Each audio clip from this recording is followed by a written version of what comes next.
I finally got tired of my old air hose reel. It was a manual crank, and actually the crank actually broke off. So I bought a new one off of Amazon. It's a Glahoden brand. Never really had anything of this brand, but it looks like it's decently built. It had decent reviews, so I thought I'd give it a shot. It has the auto retraction that I was looking for, and it should make things a little bit easier for me. Also a nice upgrade going from a 50-foot hose to this new 65-foot hose, which should give me a little bit more reach and allow me to reach more areas that I couldn't before. I thought I'd make this video to do the unboxing and the quick installation and show you what I think of it. Be careful with the box. It does say it weighs almost 34 pounds, so it's a little bit heavy. And let's go ahead and unbox it here.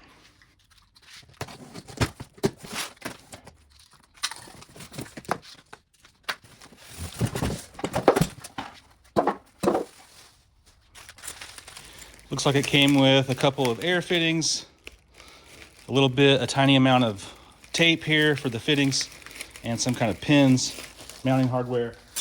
It also came with an air duster, which is kind of nice if you don't have one. And of course the instruction manual on how to mount this thing. So this short section of hose is likely the hose that you need to connect it from your air compressor to the unit. So it came with that as well. It does feel like a nice and flexible hose. Looks good.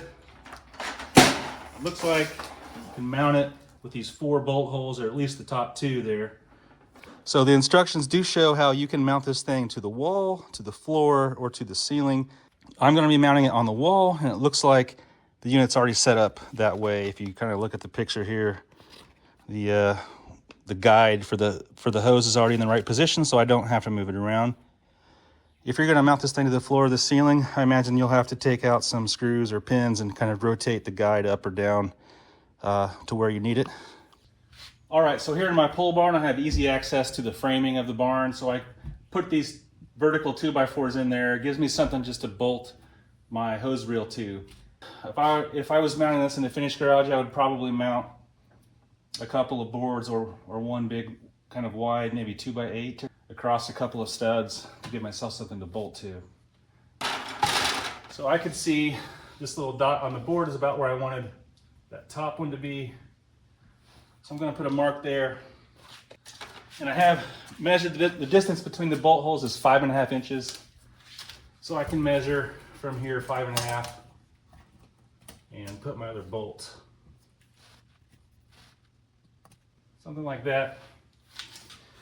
So it did come with mounting hardware, but I elected to just use my own. I have some lag bolts that I had in my garage here.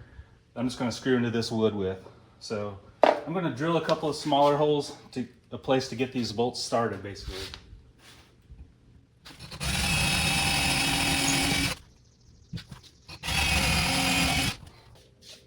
Okay, now I'm going to get these lag bolts started.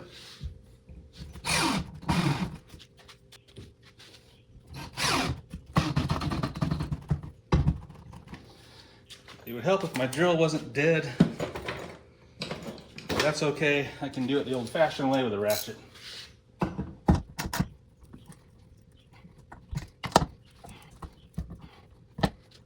I've got those bolts bolted in, but they're sticking out about 1/4 of an inch. That should let me put this hose reel over the bolts and kind of slide it down onto the mounting holes.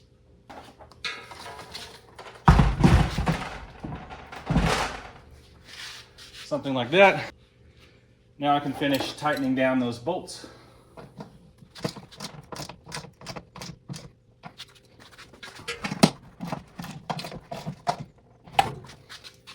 Okay, now this thing's securely bolted to the wall. I could go ahead and put a couple more bolts in the bottom. Probably better safe than sorry, but this thing feels like it's mounted pretty tight now. So with mounting mine to the wall, I did not have to change the direction of this guide. If you mount it to the ceiling or to the floor, you might have to kind of take out some of these bolts and redo the direction of this per the instruction manual. So I don't know how complicated that is. I didn't have to do it. I'm sure it's not all that complex. Now I can sort of test it out.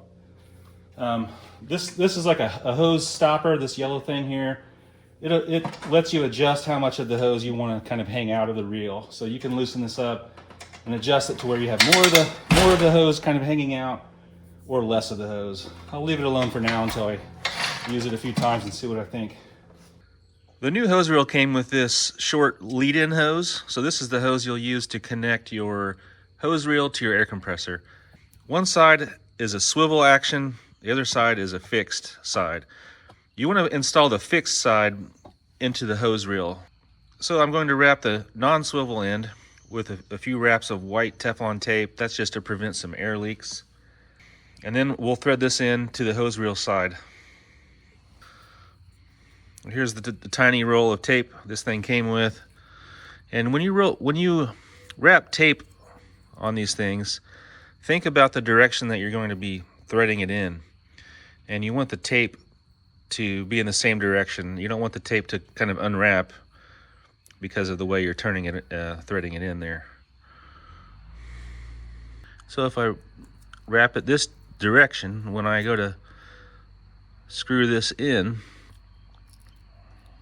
should be with the direction of the tape, if that makes sense. There we go, that's probably good enough. I'm gonna tear that off. Okay, it looks like this threaded end here is a 14 millimeter. So let's go ahead and thread this in to the hose reel. All right, so here's the fitting on the hose reel side. You can see it kind of swivels as well. So let's try to thread this in, get it straight, of course.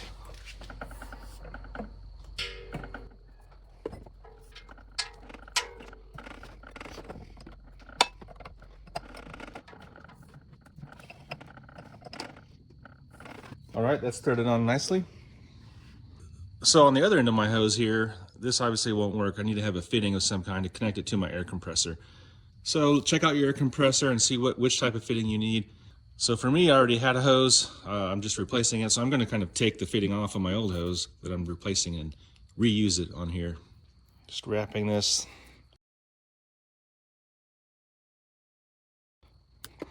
So I'm choosing to reuse my older fitting here on the lead-in hose. This hose will never be disconnected basically from my air compressor, so it won't get much use. Should be good to use this.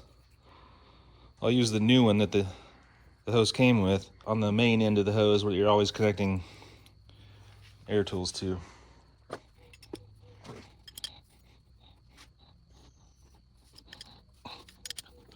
Make sure you're threading this on straight. If it doesn't feel straight, then it's probably not. There we go. Now I can connect my lead-in hose from the hose reel to my air compressor.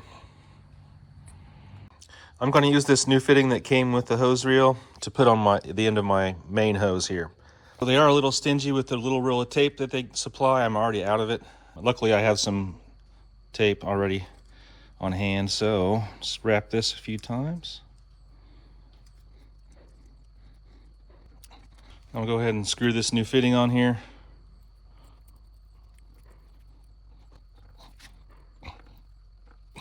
All right, so I've got my new hose reel connected to my air compressor. I've got the new fitting on here. It's time to try this thing out. I'm going to turn on my air compressor and let it get up to pressure. All right, one thing I noticed that I didn't like is when you pull the hose out and when you retract it, yeah, this swivels here. So when you pull the hose out, that brass piece is supposed to remain there.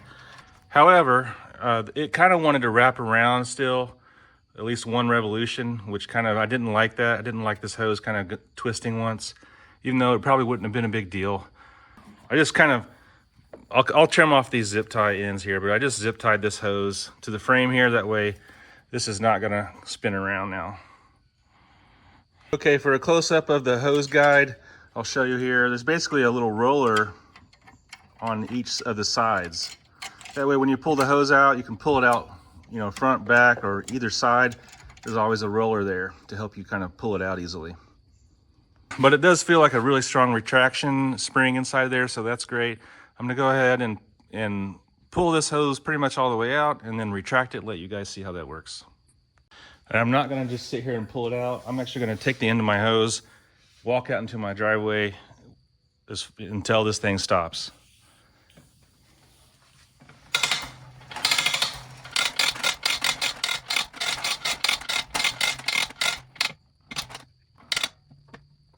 Oh yeah, I actually could have gone a lot farther. So the hose is nice and soft and flexible, but it is a little stretchy. So when you start pulling on it from really far away like that, it gets kind of hard to pull because it stretches so much, I guess. But it is. It's kind of nice to be flexible and be able to kind of go around things as well. So it's a pros and cons there. There you go. I got like maybe 4 revolutions left inside of there. This thing is spread out pretty far now. Now I'm gonna go ahead and kind of guide this thing back in. So now I'm gonna kind of stand here and kind of use my hand and just sort of guide it into the main guide so it goes in straight, and we'll see how it works.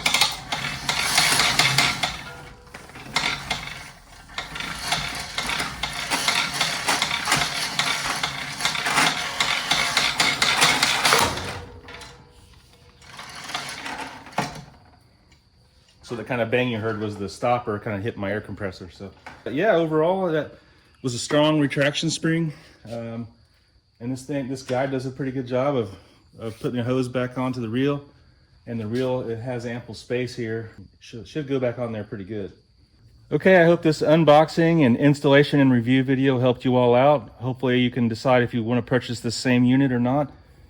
I think it does the trick. It's way better than my old hand cranker, of course, that ended up breaking on me. I'm just excited to have a auto retraction hose reel that's pretty heavy duty in my garage, so I think it'll be great. Hopefully this video helped you all out. If it did, give me a thumbs up and follow for more useful videos. Thanks.